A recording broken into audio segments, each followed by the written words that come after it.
الحمد لله رب العالمين، وأشهد أن لا إله إلا الله وحده لا شريك له، وأشهد أن محمدا عبده ورسوله صلى الله وسلم عليه وعلى آله وأصحابه أجمعين. أيها الإخوة المستمعون الكرام، نحن في باب التقوى من كتاب رياض الصالحين للإمام النووي رحمه الله تعالى، وقد مر معنا في أول هذا الباب ذكره رحمه الله تعالى للآيات القرآنية الحاثة على التقوى والآمرة بها والمبينة لفضلها ومكانتها ومنزلتها العظيمة. ثم بعد إراده رحمه الله تعالى لتلك الآيات أخذ يسوق الأحاديث عن الرسول الكريم عليه الصلاة والسلام في بيان التقوى ومكانتها وأهميتها. فقال رحمه الله: وأما الأحاديث فالأول عن أبي هريرة رضي الله عنه قال: قيل يا رسول الله من أكرم الناس؟ قال: أتقاهم. فقالوا: ليس عن هذا نسألك. قال: فيوسف نبي الله ابن نبي الله ابن نبي الله ابن خليل الله. قالوا: ليس عن هذا نسألك. قال: فعن معادن العرب تسألوني، خيارهم في الجاهلية خيارهم في الإسلام إذا فقهوا. متفق عليه. قال: وفقه بضم القاف على المشهور، وحكي كسرها، أي علموا أحكام الشرع. هذا الحديث من جملة الأحاديث الدالة على فضل التقوى وعظيم مكانتها، حيث إن النبي عليه الصلاة والسلام بين أن أكرم الناس عند الله وأعلاهم منزلة أتقاهم لله سبحانه وتعالى. وهذا نظير ما جاء في القرآن في سورة الحجرات، قول الله سبحانه وتعالى: إن أكرمكم عند الله أتقاكم. فالتفاضل بين الناس ليس بالصور ولا بالهيئات ولا بالأشكال ولا بالألوان ولا أيضا بالأموال والتجارات ولا أيضا بأي أمر آخر، وإنما التفاضل هو في التقوى. فالأعظم تقوى لله سبحانه وتعالى هو الأعظم منزلة والأرفع كرامة ودرجة. ولهذا لما سألوا النبي عليه الصلاة والسلام من أكرم الناس قال: أتقاهم، أي أتقاهم لله سبحانه وتعالى. فكلما كان العبد أكثر تقوى لله سبحانه وتعالى كان حظه من الكرامة وعلو المنزلة بحسب ذلك. والصحابة رضي الله عنهم لما سألوا النبي عليه الصلاة والسلام من أكرم الناس قال: أتقاهم لله، كان سؤالهم عن معادن العرب، ومرادهم، لكن النبي عليه الصلاة والسلام صرف الأذهان إلى حقيقة الكرامة وحقيقة المنزلة، ألا وهي تقوى الله سبحانه وتعالى. فقال لما قالوا من أكرم الناس قال: أتقاهم لله قال: أتقاهم أي لله عز وجل. فقال: ليس عن هذا نسألك. قال: فيوسف نبي الله ابن نبي الله ابن نبي الله ابن خليل الله. فأيضا نبههم على هذه المكانة وهذا الذي اجتمعت فيها المكارم في شرف النبوة وشرف النسب وشرف العلم وشرف الخلق. قال: يوسف نبي الله ابن نبي الله ابن نبي الله ابن خليل الله. والنسب كله أنبياء الذي ذكره النبي عليه الصلاة والسلام، والأنبياء هم صفوة الله وخيار عباده وأشرفهم منزلة عنده سبحانه وتعالى. فقال الصحابة رضي الله عنهم: ليس عن هذا نسألك. فقال: عن معادن العرب تسألونني، عن معادن العرب تسألونني. قال خيارهم في الجاهلية خيارهم في الإسلام إذا فقهوا. فإذا كان عند الإنسان نسب وحسب وجاه ومكانة فعرف بها وأصبح للناس مكانة في نفوسهم بها، فمن كان كذلك فخياركم في الجاهلية خياركم في الإسلام، ولكن بهذا القيد الذي ذكره النبي عليه الصلاة والسلام، قال إذا فقهوا أي إذا علموا أحكام الشرع، إذا علموا أحكام الشرع. فرجعت الفضيلة إلى العلم بدين الله سبحانه وتعالى والقيام بما أوجبه الله سبحانه وتعالى على عباده. شاهد القول من هذا الحديث أنه دال على عظيم مكانة التقوى ورفيع منزلتها، وأن الأشرف والأعلى مكانة الأتقى لله عز وجل. Bismillahirrahmanirrahim. Alhamdulillah, segala puji dan syukur kita panjatkan kehadirat Allah Subhanahu wa taala. Kita bersaksi bahwasanya tidak ada sesembahan yang berhak untuk diserahkan ketundukan dan ibadah melainkan Allah Subhanahu wa taala. Dan kita bersaksi bahwasanya Muhammad adalah hamba Allah dan utusan Allah. Semoga salawat dan salam senantiasa tercurahkan kepada beliau dan juga kepada keluarga beliau serta seluruh sahabat beliau tanpa terkecuali. Para pendengar yang dirahmati oleh Allah Subhanahu wa taala, kita masih berada di bab taqwa dari kitab Riyadhus Shalihin karya Al-Imam Nawawi rahimahullah. Dan pada pertemuan yang lalu kita telah membahas tentang ayat-ayat yang disebutkan oleh Al-Imam Nawawi di awal dari kitab di awal dari bab taqwa ini, yang di mana ayat-ayat tersebut, ayat-ayat dari Al-Qur'an menjelaskan tentang hakikat takwa dan juga mendorong, memotivasi untuk bertakwa, bahkan memerintahkan kita untuk bertakwa kepada Allah Subhanahu wa taala, serta menjelaskan tentang bagaimana kedudukan yang tinggi yang dimiliki oleh takwa dalam agama Islam ini. Kemudian Al-Imam Nawawi rahimahullah mulai setelah beliau menyebutkan ayat-ayat tersebut, kemudian beliau mulai menyebutkan tentang hadis-hadis dari Nabi Shallallahu Alaihi Wasallam yang menjelaskan tentang takwa dan kedudukan takwa. Hadis pertama yang beliau bawa, kata beliau rahimahullah, wa ammal ahadits fal awwal, adapun hadis-hadis yang menjelaskan tentang takwa, maka yang pertama adalah an Abi Hurairah radhiyallahu taala anhu, dari Abu Hurairah radhiyallahu taala anhu, dia berkata, qila ya Rasulullah man akramun nas, dikatakan kepada Nabi, wahai Rasulullah, siapakah orang yang paling mulia? Maka Nabi sallallahu alaihi wasallam menjawab, atqahum, orang yang paling bertakwa di antara mereka. Maka mereka para sahabat yang bertanya, mereka berkata, laisa an hadza nas'aluk, bukan tentang ini yang kami tanya. Nabi menjawab lagi, kata Nabi sallallahu alaihi wasallam, fa Yusuf, Nabi Yusuf adalah Nabiullah, ibnu Nabiyillah, ibni Khalilillah. Yusuf alaihissalam adalah seorang nabi dan dia adalah putra seorang nabi yang kakeknya juga seorang nabi dan kakeknya adalah putra dari Khalilullah yaitu Ibrahim alaihissalam. Para sahabat bertanya lagi, laisa an hadza nas'aluk, bukan ini yang kami tanyakan. Maka Nabi SAW berkata, fa an ma'adinil Arab tas'aluni, apakah kalian bertanya tentang orang-orang ya pilihan dari bangsa Arab yang kalian tanyakan? Kata Nabi SAW, khiyaruhum fil jahiliyah, khiyaruhum fil Islam idza faquhu. Sebaik-baik mereka, mereka yang terbaik di zaman jahiliyah, mereka itulah yang terbaik dalam Islam jika mereka faqih, jika mereka paham tentang ilmu agama. Dan kalimat faquhu atau faqihu, kata Imam Nawawi, maknanya adalah alimu ahkam syara', yaitu mereka paham tentang hukum-hukum syariat. Para pendengar yang dirahmati oleh Allah Subhanahu wa taala, hadis ini di antara hadis-hadis yang menjelaskan tentang keutamaan takwa dan bagaimana tingginya kedudukan takwa. Ya, di mana Nabi sallallahu alaihi wasallam dalam hadis ini menjelaskan bahwasanya orang yang paling mulia di sisi Allah Subhanahu wa taala adalah atqahum, yang paling bertakwa di sisi Allah Subhanahu wa taala. Yang paling mulia adalah yang paling bertakwa. Dan ini mirip dengan firman Allah Subhanahu wa taala dalam surat Al-Hujurat, kata Allah Subhanahu wa taala, inna akramakum 'indallahi atqakum. Sungguhnya yang paling mulia di antara kalian di sisi Allah Subhanahu wa taala atqakum, yaitu yang paling bertakwa di antara kalian.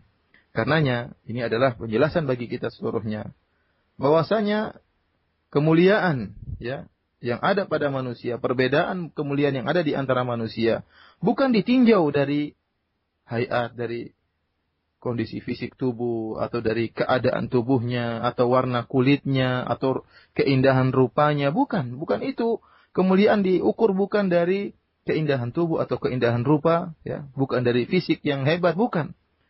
Demikian juga ketakwaan tidak dilihat, atau kemuliaan seorang hamba tidak dilihat dari harta yang ia miliki, ya. Yang kita tahu bahwasanya di masyarakat, kebanyakan di masyarakat orang mengukur kemuliaan seorang dengan hartanya. Semakin banyak harta seorang, semakin dimuliakan. Akan tetapi dalam syariat Islam yang paling mulia, ya, kemuliaan itu diukur dengan ketakwaan. Yang paling mulia di sisi Allah Subhanahu wa taala, yang paling bertakwa di sisi Allah Subhanahu wa taala. Semakin tinggi tingkat ketakwaannya, semakin tinggi kedudukannya dan kemuliaannya di sisi Allah Subhanahu wa taala. Oleh karenanya tatkala para sahabat bertanya kepada Nabi sallallahu alaihi wasallam tentang man akramun nas, siapakah orang yang paling mulia? Nabi sallallahu alaihi wasallam menjawab langsung dengan spontan. Nabi menjawab atqahum, yaitu orang yang paling bertakwa. Ya. Para sahabat tatkala bertanya kepada Nabi sallallahu alaihi wasallam, maksud mereka adalah tentang orang-orang Arab yang paling mulia, orang-orang pilihan Arab yang paling mulia maksud mereka. Akan tapi Nabi sallallahu alaihi wasallam bukannya tidak tahu maksud mereka. Perhatikan di sini. Bukannya Nabi SAW tidak tahu maksud dari pertanyaan para sahabat. Akan tapi Nabi SAW ingin memalingkan perhatian mereka kepada perkara yang sangat penting. Bahwasanya kemuliaan diukur dengan ketakwaan. Oleh karena begitu pertama kali para sahabat bertanya, siapakah orang yang paling mulia? Dan maksud mereka adalah bertanya tentang orang-orang Arab yang paling mulia. Nabi SAW memalingkan jawabannya dengan berkata, atqahum. Yaitu orang yang paling bertakwa di antara mereka. Kemudian para sahabat berkata, wahai Rasulullah, bukan ini yang kami tanyakan. Nabi SAW kembali memberi jawaban dengan contoh yang lain. Kata Nabi SAW, orang yang paling bertakwa, yang paling mulia adalah Yusuf. Adalah Nabi Yusuf alaihissalam, seorang nabi. Ibnu Nabiyillah, dan dia adalah bapaknya Nabi Yusuf, juga Nabi Yakub, seorang nabi. Kemudian Ibni Nabiyillah, bapaknya Nabi Yakub juga adalah Nabi Ishak, juga seorang nabi. Ibni Khalilillah, dan bapaknya lagi Nabi Ibrahim alaihissalam. Yang ini merupakan silsilah para nabi yang di sini Nabi SAW ingin menjelaskan bahwasanya Nabi Yusuf alaihissalam nasabnya itu mengumpulkan tentang ilmu, kemudian kemuliaan ilmu, kemudian akhlak, dan ini sebagai contoh kepada para sahabat tentang orang yang mulia, yaitu seorang nabi yang mengumpulkan nasab yang mulia dan juga ilmu yang mulia dan akhlak yang mulia. Mereka berkata lagi para sahabat, laisa an hadza nas'aluk. Bukan tentang ini yang kami tanyakan, wahai Rasulullah sallallahu alaihi wasallam. Akhirnya Rasulullah SAW berkata, kalian bertanya kepada aku tentang orang paling mulia di antara orang-orang Arab. Maka Nabi SAW menjelaskan, ya, khiyaruhum fil jahiliyah, khiyaruhum fil Islam idza faquhu. Sungguhnya yang terbaik di antara orang-orang Arab di zaman jahiliyah, mereka itulah yang terbaik setelah Islam. Dengan syarat, ya. Ada syarat yang Rasulullah SAW sebutkan, yaitu apa? Idza faquhu, jika mereka paham tentang hukum-hukum syariat. Maka dari sini, ya, Rasulullah SAW ingin menjelaskan bahwasanya jika seorang di zaman jahiliyah, dia memiliki nasab, dan dia memiliki kedudukan, memiliki jah dan makanah kedudukan, dan dia dikenal oleh masyarakatnya bahwasanya dia adalah orang yang mulia dengan nasabnya, dengan kedudukannya, ya, maka jika kemudian dia masuk Islam, ya, dan dia memahami ilmu syariat, maka dia pula lah yang akan paling mulia di sisi Allah Subhanahu wa taala. Oleh karenanya, kembalilah kemuliaan kepada perkara yang sangat penting, yaitu tentang ilmu. Oleh karenanya Nabi SAW mengatakan, idza faquhu, jika mereka benar-benar memahami ilmu syariat. Jadilah kemuliaan, ya, kembali kepada masalah pemahaman tentang ilmu syariat dan kembali kepada takwa. Yang menjadi perhatian kita dalam hadis ini, di mana Nabi SAW menjelaskan bahwasanya orang yang paling mulia di sisi Allah Subhanahu wa taala yaitu atqahum, orang yang paling bertakwa di antara mereka.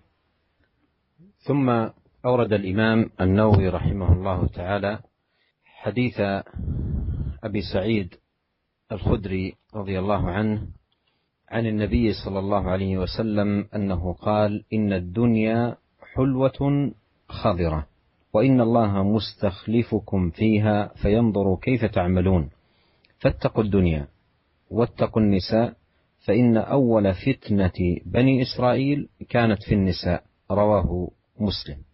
هذا الحديث من جملة الأحاديث التي فيها الحث على التقوى والترغيب فيها وبيان أن النجاة إنما تكون بالتقوى.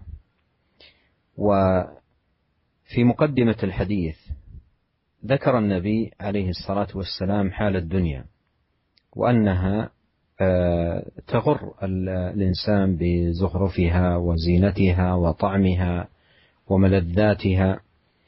فقال عليه الصلاة والسلام: إن الدنيا حلوة خضرة. جمعت بين هذين الوصفين، وصف يتعلق بالطعم ووصف يتعلق بالمرأة. فهي من حيث الطعم والمذاق حلوة، طعمها حلو، ومن حيث المرأة أيضا جميلة وحسنة، ولهذا وصفها بأنها خضرة، أي فيها اللون الأخضر الجميل الجذاب الذي يجذب الأبصار، كما أن الطعم أيضا حلو. وإذا اجتمع في شيء حلاوة المذاق وجمال المنظر فإن النفس تنجذب إليه بشكل أكبر. قال ذلك عليه الصلاة والسلام تحذيرا من الاغترار بالدنيا، وأنه ينبغي على الإنسان إن جذبه إلى الدنيا حلاوة طعم وجمال منظر أن يذكر أنها دنيا فانية ودنيا زائلة، مهما بلغت من حلاوة ولذة وجمال فهي فانية، ومتاعها متاع الغرور وزائلة، لا تبقى للإنسان حلاوتها ولا يبقى أيضا الإنسان مع حلاوتها. وكل ما أوتي الإنسان من حلاوة الدنيا فهو لا يسلم فيه من منغصات ومكدرات. فالواجب على الإنسان ألا يغتر بهذه الدنيا، وألا يأخذ قلبه بهرج الدنيا وزينة الدنيا وجمال الدنيا. قال: إن الدنيا حلوة خضرة وإن الله مستخلفكم فيها. وانتبه أيضا هنا لقوله مستخلفكم فيها، أي في الدنيا، أي جاعلكم خلفاء.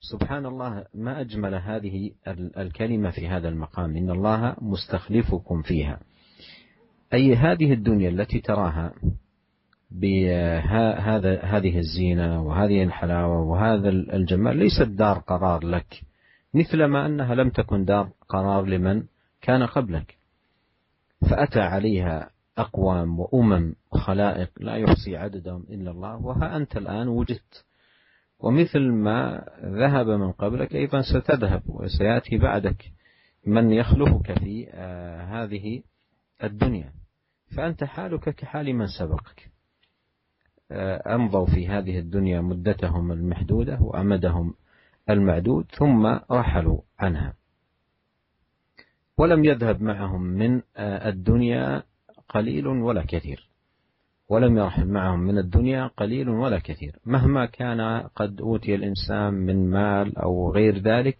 لن يرحل منه من هذه الدنيا قليل ولا كثير، فبمجرد أن تفارق روحه جسده تنتهي دنياه بجميع ما أوتي منها، مهما ملك ومهما جمع، كل ذلك يذهب بمفارقة روحه لجسده.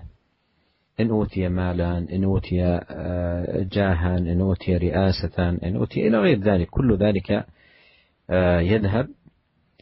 فإذا الدنيا حلوة خضرة، وأيضا أنت مستخلف فيها. مستخلف أي كان عليها قبلك قوم ثم جئت أنت على إثرهم، ثم ستذهب ويأتي قوم آخرون. فالناس في هذه الدنيا خلائف يخلف بعضهم بعضا. ثم هنا أيضا ما غرض هذا الاستخلاف؟ لماذا استخلفنا الله سبحانه وتعالى في هذه الدنيا؟ قال عليه الصلاة والسلام: فينظر كيف تعملون. إذن أنت مستخلف في هذه الدنيا لتمتحن، يمتحنك الله سبحانه وتعالى، يمتحنك بهذه الدنيا الذي استخلفك فيها، ينظر كيف تعمل. والله جل وعلا لم يخلقك لهذه الدنيا، وإنما خلقك لعبادته، وأوجدك لطاعته، وما خلقت الجن والإنس إلا ليعبدون. فأنت لم تخلق لهذه الدنيا، والدنيا سخرت لك، سخرها الله سبحانه وتعالى لك، فلا يشغلك ما سخر لك عما خلقت لأجله، وهو عبادة الله سبحانه وتعالى. إذن ينتبه الإنسان في هذا المقام إلى أنه مستخلف في هذه الدنيا ليمتحن ويبتلى. الذي خلق الموت والحياة ليبلوكم أيكم أحسن عملا. ثم حذر عليه الصلاة والسلام بعد هذا البيان العظيم من الافتتان بالدنيا والاغترار بها. قال: فاتقوا الدنيا، أي لا تغرنكم. فمتاع الدنيا متاع الغرور، المتاع الزائل الفاني الذي لا يبقى، فلا تغرنكم الدنيا مهما رأيتم فيها من جمالا وحلاوة طعم حسن مذاق إلى غير ذلك، لا تغرنكم الحياة الدنيا، وإياكم أن تفتنوا بها، وأن تكون هي أكبر همكم ومبلغ علمكم. فاتقوا الدنيا، أي كونوا منها على حذر. ثم حذر عن شيء مخصوص في الدنيا لعظم الفتنة فيه والاغترار فيه في كثير من الناس، وهو النساء. قال: واتقوا النساء، أي احذروا الافتتان في من الدنيا، خاصة بالنساء، فعمم أولا ثم خصص، مما يدل على أن الافتتان في النساء في هذه الدنيا من أعظم أبواب الافتتان وأشدها وأخطرها.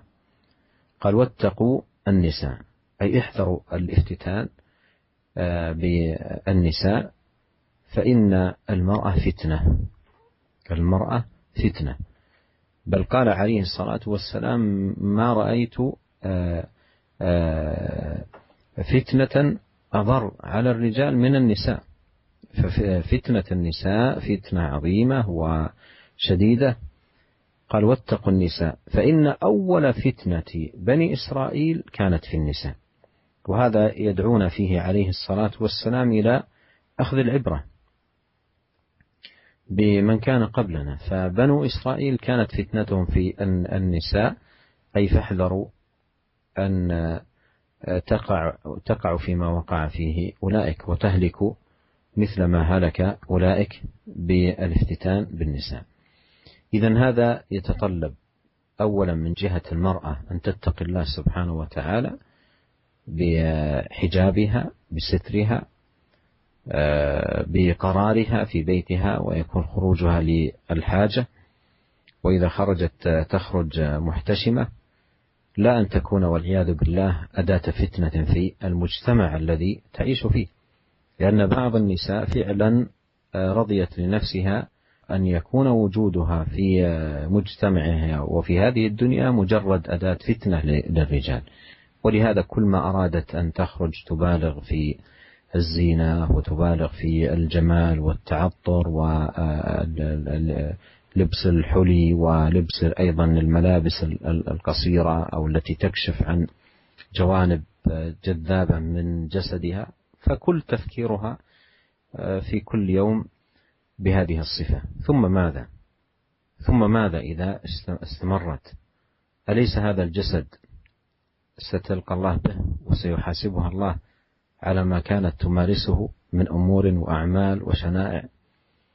فالواجب على المرأة أن تتقي الله سبحانه وتعالى في نفسها، وألا تكون في هذه الدنيا مجرد فتنة تبدي جمالها ومحاسنها لتغري هذا وتفتن ذاك وتضر بالآخر إلى غير ذلك. بل عليها أن تتقي الله سبحانه وتعالى، وأن تراقب الله، وأن تخاف الله، وأن تحذر من سخط الله، وأن تذكر أن هذا الجسد مهما أوتي من جمال وزينة سيدرج يوما في حفرة من الحفر ويهال عليه التراب، ثم يبدأ الحساب والعقاب. فلتتق الله ولتعد لذلك اليوم عدته.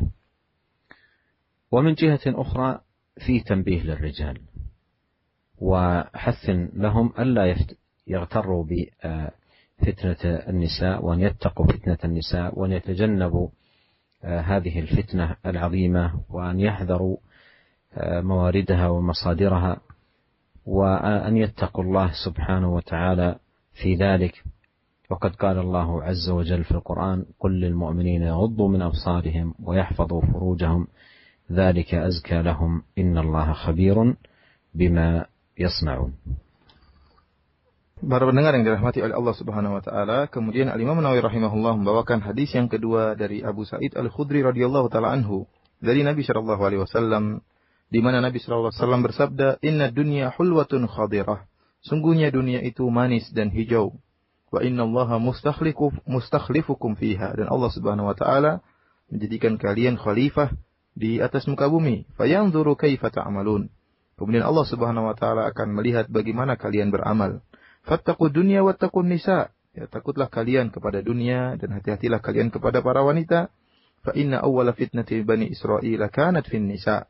Karena sungguhnya fitnah yang pertama kali menimpa Bani Israel adalah fitnah wanita. Hadis ini hadis yang diriwayatkan oleh Al-Imam Muslim dalam sahihnya. Para pendengar yang dirahmati oleh Allah Subhanahu wa taala,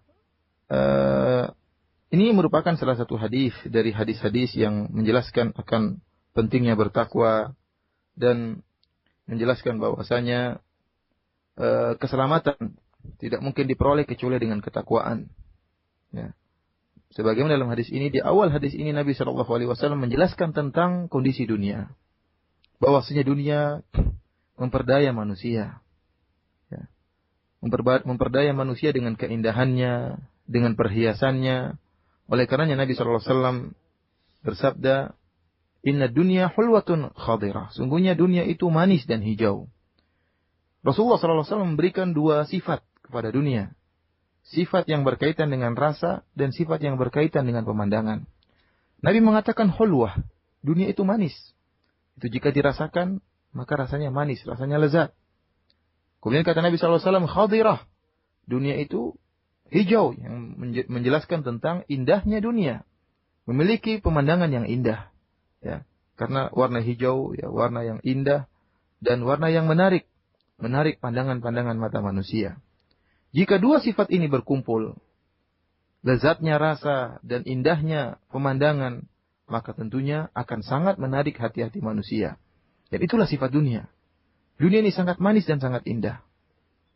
Oleh karenanya Rasulullah SAW mengingatkan, jika seorang manusia tertarik hatinya, tertarik pandangannya dengan keindahan dunia, tatkala dia melihat manisnya dunia, lezatnya dunia, indahnya dunia, maka Nabi mengingatkan, hendaknya dia ingat bahwasanya dunia ini faniyah.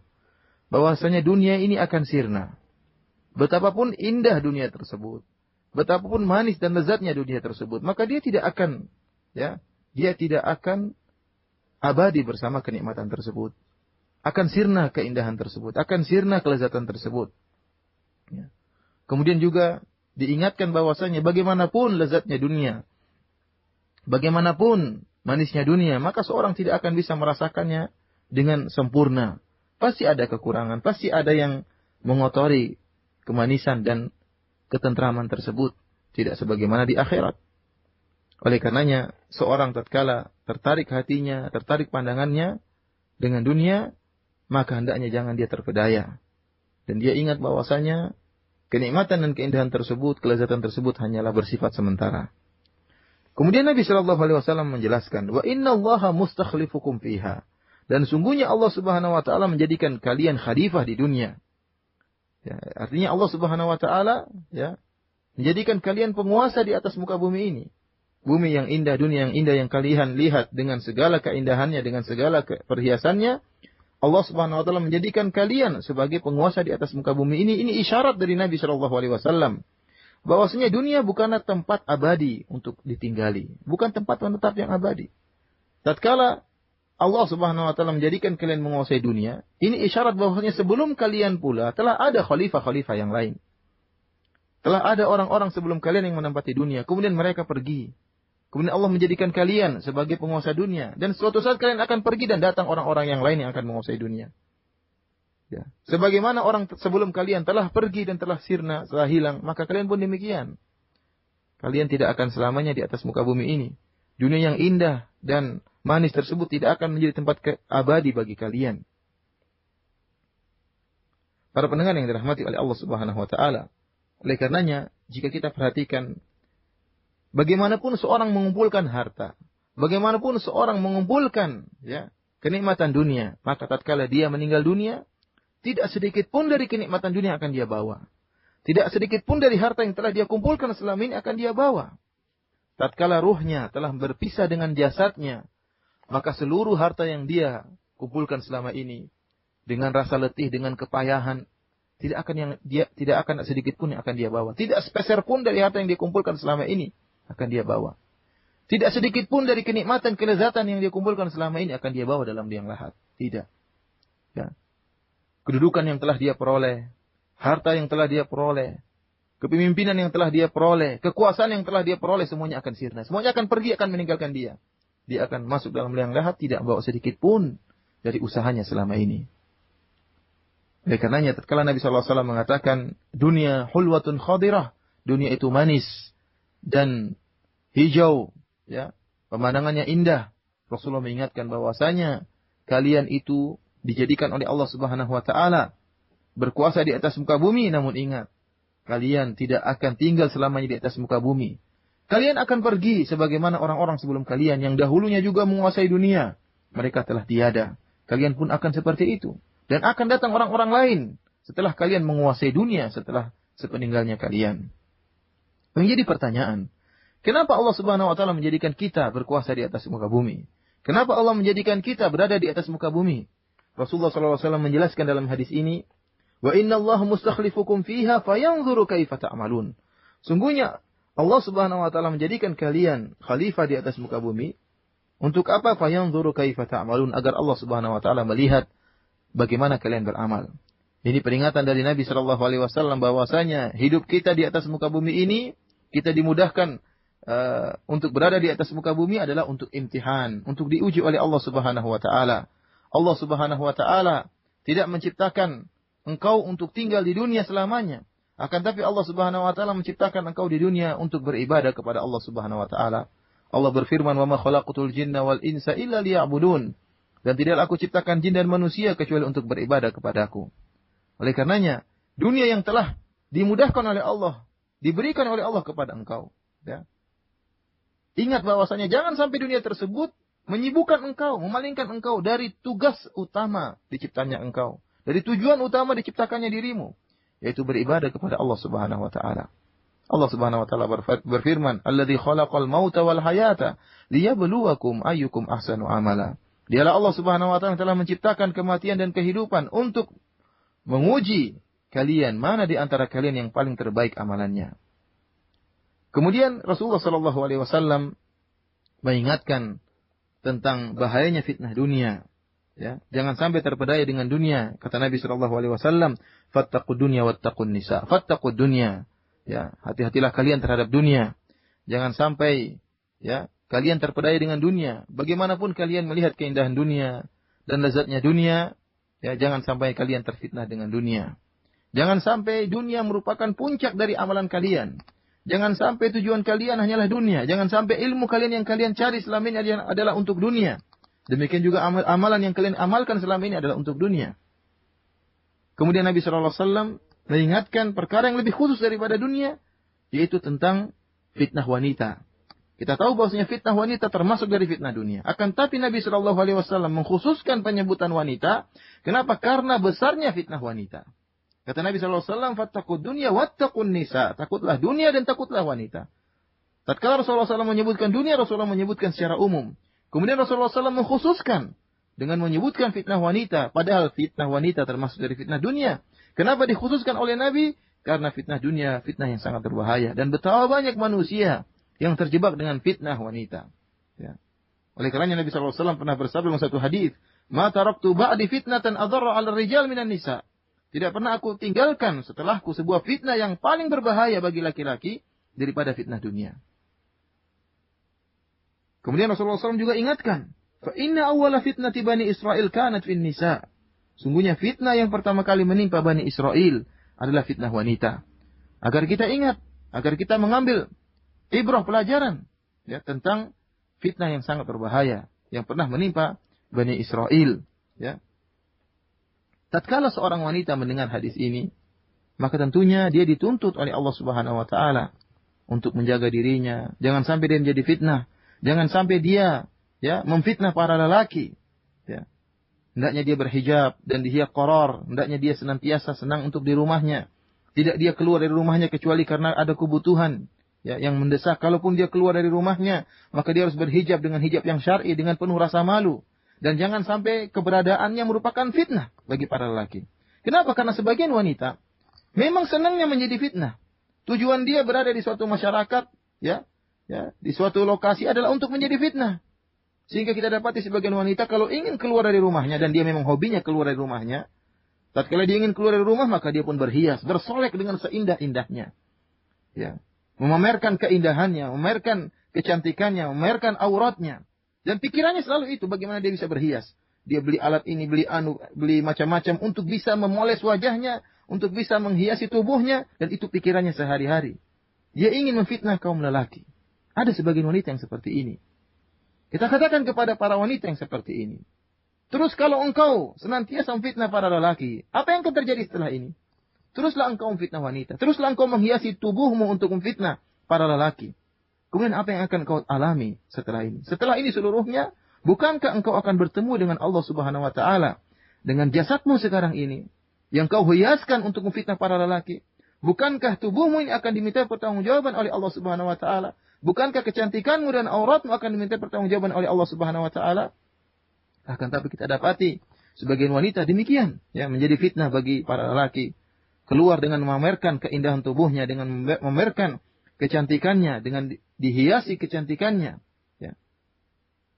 Oleh karenanya para pendengar yang dirahmati oleh Allah Subhanahu wa taala, para wanita hendaknya mengingat akan hal ini, mengingat bahwasanya bagaimanapun dia berusaha menghiasi tubuhnya, bagaimanapun dia diberikan oleh Allah kecantikan rupanya dan kemolekan tubuhnya, maka suatu saat dia akan masuk dalam liang lahat.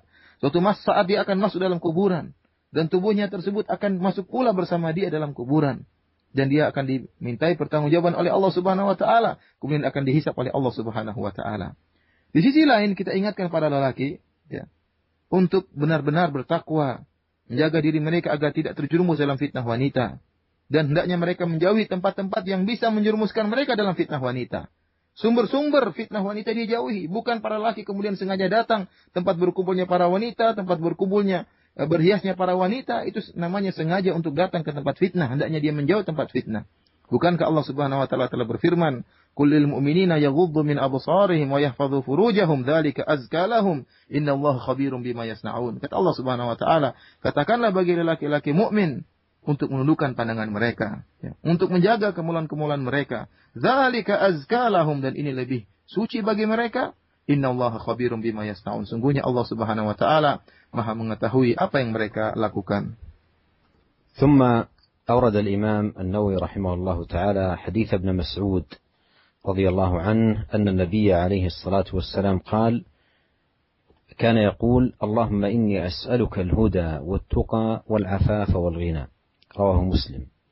وهذا الحديث ساقه الإمام النووي رحمه الله تعالى لبيان أن التقوى وغيرها من الخصال الحميدة إنما تنال بالالتجاء إلى الله والصدق مع الله في سؤاله، وأنك أيها المؤمن إذا عرفت خصال الخير فاسأل الله سبحانه وتعالى أن يمنحك إياها وأن يمن عليك بها وأن يجعلك من أهلها. لا يمكن أن تهتدي إلا إذا هداك الله، ولا يمكن أن تتقي إلا إذا جعلك الله من المتقين، ولا يمكن أن تبلغ العفاف وأن تنال الغنى إلا بمن من الله سبحانه وتعالى وتفضل. فإذا صلاح أحوالك الدينية والدنيوية كل ذلك بيد الله، فالجأ إلى الله في تحصيل ذلك دعاء وسؤالا وطلبا، وأيضا بذلا للأسباب ومجاهدة للنفس. وحقيقة الإمام النووي رحمه الله أجاد وأفاد لما ساق الآيات والأحاديث في الحث على التقوى والترغيب فيها وبيان مكانتها العظيمة، أتبع ذلك بالدعاء، كأنه يقول لنا: عرفتم التقوى، عرفتم مكانتها، عرفتم منزلتها، إذن ادعوا الله سبحانه وتعالى، الجوا إلى الله. فجدير بنا أيها الأخوة المستمعون أن نحفظ هذا الدعاء وأن نحافظ عليه وأن ندعو به كثيرا: اللهم إني أسألك الهدى والتقى والعفاف والغنى. 4 كلمات لكنها جمعت لك الخير كله، خير الدنيا والآخرة.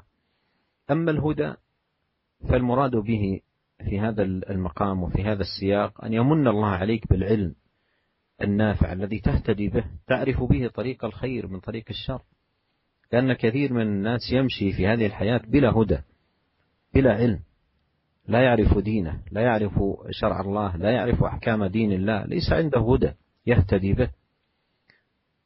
فعلى العبد أن يسأل الله أن يهديه وأن يمن عليه بالهدى، وأن يكون عبدا مهتديا بهداية الله سبحانه وتعالى له.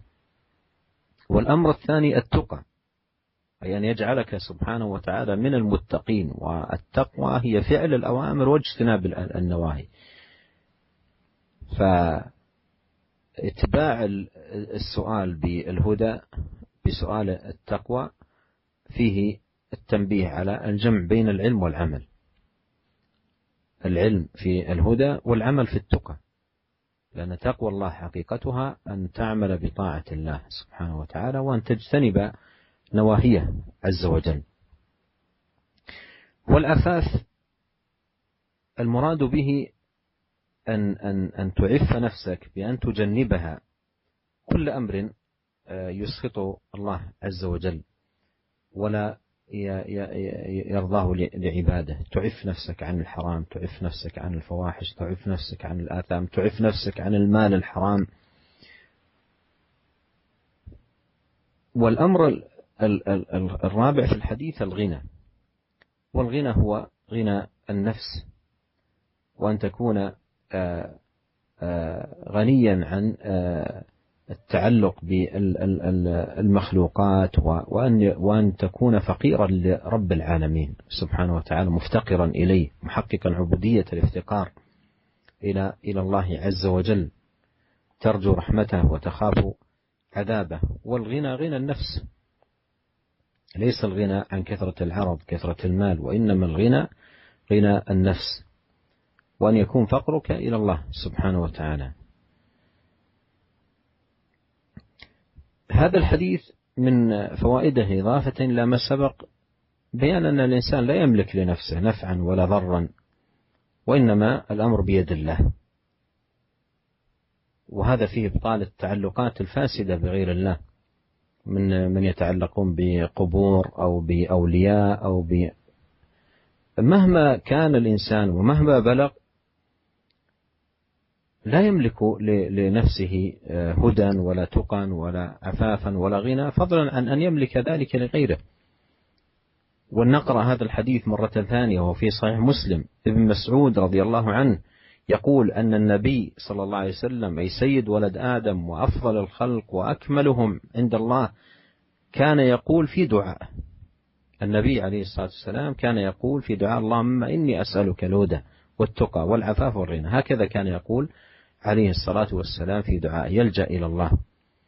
فإذا الواجب على العبد أن لا يلجأ إلا إلى الله، وأن لا يسأل إلا الله، وأن يدرك أن جميع المخلوقات مهما علت مكانتها وارتفعت منزلتها لا تملك لنفسها نفعا ولا ضرا، فضلا عن أن تملك شيئا من ذلك لغيرها.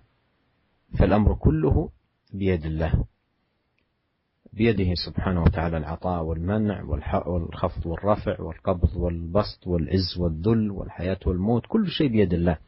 فنلجأ دائما في جميع حاجاتنا وجميع طلباتنا إلى ربنا سبحانه وتعالى، مخلصين له الدين ومخلصين له الدعاء. Para pendengar yang dirahmati oleh Allah Subhanahu wa taala, kemudian Al-Imam Nawawi rahimahullah membawakan hadis yang ketiga, an Ibnu Mas'ud radhiyallahu taala anhu, dari Ibnu Mas'ud radhiyallahu taala anhu, anna Nabiy sallallahu alaihi wasallam kana yaqul, bahwasanya Nabi sallallahu alaihi wasallam berkata dalam doanya, Allahumma inni as'alukal huda wa tuqa wal afafa wal ghina. Ya Allah, aku minta kepada Engkau al-huda, petunjuk, dan aku minta kepada Engkau at-tuqa, ketakwaan, dan aku minta kepada Engkau al-afaf, yaitu penjagaan diri, wal ghina, dan aku minta kepada Engkau yaitu kekayaan. Hadis ini adalah hadis yang sahih yang diriwayatkan oleh Al-Imam Muslim dalam sahihnya. Para pendengar yang dirahmati oleh Allah Subhanahu wa taala, hadis ini dibawakan oleh Imam Nawawi rahimahullah, ya, untuk menjelaskan bahwasanya ketakwaan dan juga akhlak-akhlak yang mulia, petunjuk, ya, al-afaf, menjaga diri, itu semuanya tidak bisa diperoleh kecuali dengan iltija kepada Allah, dengan bersandar kepada Allah, dengan minta kepada Allah Subhanahu wa taala. Oleh karenanya jika kita telah mengetahui tentang akhlak-akhlak yang mulia, perangai-perangai yang mulia, maka hendaknya kita minta kepada Allah Subhanahu wa taala. Karena tidak mungkin kita bisa menjadi orang yang bertakwa, yang bisa menjadi orang memiliki akhlak yang mulia, ya, bisa memiliki sifat huda, sifat ghina, kecuali semuanya merupakan karunia dari Allah Subhanahu wa taala, semata-mata pemberian dari Allah Subhanahu wa taala. Karenanya kita harus berdoa kepada Allah Subhanahu wa taala. Seluruh kebaikan kita, baik kebaikan di dunia maupun kebaikan di akhirat, seluruhnya di tangan Allah Subhanahu wa taala. Ya. Oleh karenanya kita minta kepada Allah Subhanahu wa taala, berdoa kepada Allah Subhanahu wa taala disertai dengan berusaha, disertai dengan ikhtiar. Seakan-akan Imam Nawawi rahimahullah, ya, kita lihat dalam bagaimana cara Imam Nawawi membawakan hadis ini, maka sungguh indah. Imam Nawawi telah sangat baik dalam membawakan hadis-hadis dan ayat-ayat. Ya, tatkala Al-Imam Nawawi rahimahullah menyebutkan tentang ayat-ayat yang menjelaskan tentang keutamaan takwa dan pentingnya takwa. Demikian juga setelah beliau menyebutkan tentang hadis-hadis Rasulullah SAW yang menjelaskan tentang kedudukan takwa di Islam, kedudukan yang sangat tinggi. Kemudian Al-Imam Nawawi membawakan hadis ini yang menganjurkan kita untuk berdoa kepada Allah agar dianugerahkan rasa takwa kepada Allah Subhanahu wa taala. Seakan-akan Al-Imam Nawawi berkata kepada kita, seakan-akan beliau Al-Imam Nawawi rahimahullah berkata kepada kita, jika kalian telah membaca ayat-ayat dan mengetahui ayat-ayat dan hadis-hadis yang menjelaskan tentang pentingnya takwa dan ketinggian takwa di sisi Allah Subhanahu wa taala, maka berdoalah kepada Allah.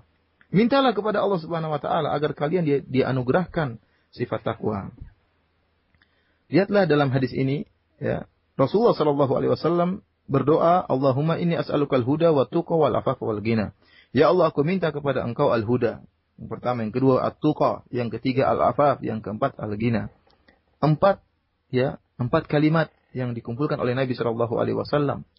Meskipun hanya 4 kalimat, akan tapi pada hakikatnya dia telah mengumpulkan seluruh kebaikan seluruhnya, ya, kebaikan seluruhnya tergabung dalam 4 kalimat ini. Adapun al-huda, ya, maksudnya di sini yang diminta oleh Nabi sallallahu alaihi wasallam agar diberikan al-huda. Kalau kita lihat konteks hadis ini, maka maksudnya adalah ilmu syar'i. Ilmu yang dengan ilmu tersebut seorang bisa membedakan antara kebaikan dan keburukan. Kenapa? Karena banyak dari manusia, banyak orang-orang yang mereka tidak memiliki petunjuk. Ya, al-huda secara bahasa diartikan petunjuk. Maksudnya di sini adalah ilmu. Ya. Banyak orang yang berjalan tanpa ilmu, terjerumus dalam kesalahan, dalam keburukan, dia tidak paham. Oleh karenanya seorang hamba minta kepada Allah Subhanahu wa taala agar diberi petunjuk, bisa membedakan antara kebaikan dan bisa membedakan antara keburukan, antara amalan-amalan saleh dengan amalan-amalan yang buruk. Kemudian perkara yang kedua yang dimintai oleh Nabi sallallahu alaihi wasallam yaitu at-tuqa, yaitu takwa. Maksudnya apa? Yaitu engkau, ya, bertakwa kepada Allah Subhanahu wa taala dengan menjalankan perintah-perintah Allah Subhanahu wa taala dan menjauhi seluruh larangan-larangan Allah Subhanahu wa taala. Tatkala Nabi sallallahu alaihi wasallam menyebutkan minta kepada Allah takwa setelah meminta huda, ya, seakan-akan ini merupakan isyarat bagi kita harus digabungkannya antara ilmu dengan amal. Karena takwa pada hakikatnya adalah bentuk amalan. Setelah huda adalah ilmu. Oleh karenanya kita minta kepada Allah Subhanahu wa taala. Huda dan takwa artinya kita minta kepada Allah agar dimudahkan untuk bisa menggabungkan antara ilmu dan beramal. Bukan hanya berilmu tanpa amalan dan bukan amalan tanpa ilmu, akan tapi kita beramal tanpa ilmu. Kemudian perkara yang ketiga adalah al-afaf, yaitu hendaknya engkau menjaga dirimu, ya. Menjaga dirimu dari segala perkara, jangan sampai kau terjerumus dalam perkara yang bisa mendatangkan kemurkaan Allah Subhanahu wa taala. Jagalah dirimu jangan sampai terjerumus dalam perkara-perkara yang diharamkan oleh Allah Subhanahu wa taala, perkara-perkara yang dilarang oleh Allah Subhanahu wa taala. Dan perkara yang keempat yaitu al-ghina. Yang dimaksud di sini kekayaan adalah kayanya hati, kekayanya jiwa, ya. Yaitu engkau jiwamu kaya sehingga engkau tidak bergantung kepada makhluk sama sekali. Ya. Engkau menjadi orang yang fakir, tapi fakir kepada Allah Subhanahu wa taala. Engkau menjadi orang yang sangat butuh, bukan kepada makhluk, tapi engkau senantiasa merasa butuh kepada Allah Subhanahu wa taala, sangat butuh kepada Allah Subhanahu wa taala, mengharapkan rahmat Allah Subhanahu wa taala dan takut kepada azab Allah Subhanahu wa taala. Sebagaimana Rasulullah SAW menjelaskan, bukanlah kekaya namanya, bukanlah kaya dari kasratil arad, bukan dari banyaknya harta benda seorang itu kaya. Akan tapi ghina adalah ghina nafs. Kekayaan yang hakiki adalah kayanya jiwa. Inilah 4 perkara yang Nabi SAW berdoa dan minta kepada Allah Subhanahu wa taala. Dan di antara faedah dari hadis ini, ya, bahwasanya manusia itu tidak mampu untuk menguasai untuk dirinya baik kemanfaatan maupun kemudaratan. Ya, ini penjelasan bagi kita bahwasanya tentang salahnya orang-orang yang mereka terikat hati mereka dengan makhluk. Ya. Mereka pergi ke kuburan, minta kepada penghuni kubur, salah manfaat dan kemudaratan. Kemanfaatan dan kemudaratan semuanya di sisi Allah Subhanahu wa taala. Kita baca kembali hadis ini, perhatikan. Kata Ibnu Mas'ud radhiyallahu taala anhu, "Anna Nabiy sallallahu alaihi wasallam kana yaqul." Rasulullah sallallahu alaihi wasallam berdoa, "Ya Allah, aku minta kepada Engkau petunjuk dan ketakwaan dan afaf dan ghina." Siapa yang berdoa? Nabi sallallahu alaihi wasallam. Dialah sayyidu waladi bani Adam. Dialah Nabi sallallahu alaihi wasallam, nabi yang terbaik, penghulu seluruh umat manusia. Manusia yang paling mulia, yang pintu surga tidak terbuka kecuali diketuk oleh Nabi sallallahu alaihi wasallam. Meskipun demikian dan telah dijamin masuk surga, ya, dijamin dengan akhlak yang mulia. Meskipun demikian, Nabi Shallallahu Alaihi Wasallam berdoa kepada Allah Subhanahu Wa Taala, minta kepada Allah Subhanahu Wa Taala agar dianugerahi akhlak-akhlak yang mulia.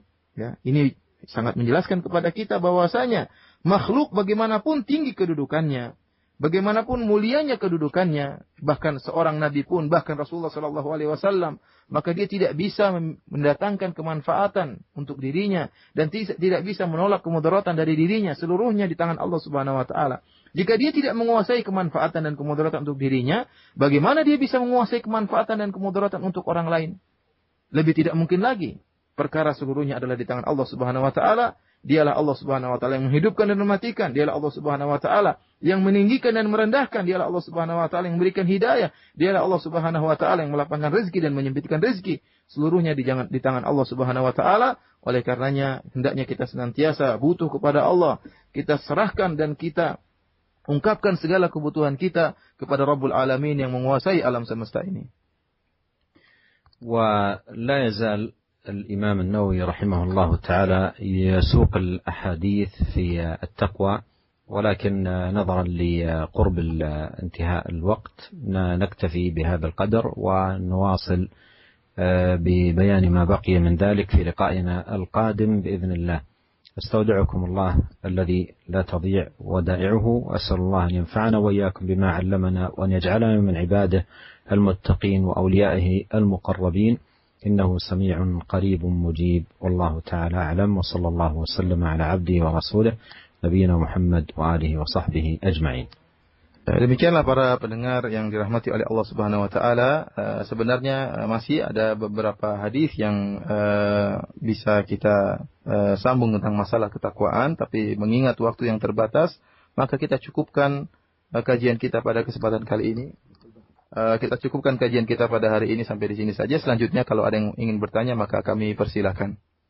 Jazakallahu khairan ya Syekh ala hadhihi dars an-nafi', dan terima kasih untuk Ustaz Firanda yang telah menerjemahkan darsi yang penuh manfaat di kesempatan sore hari ini.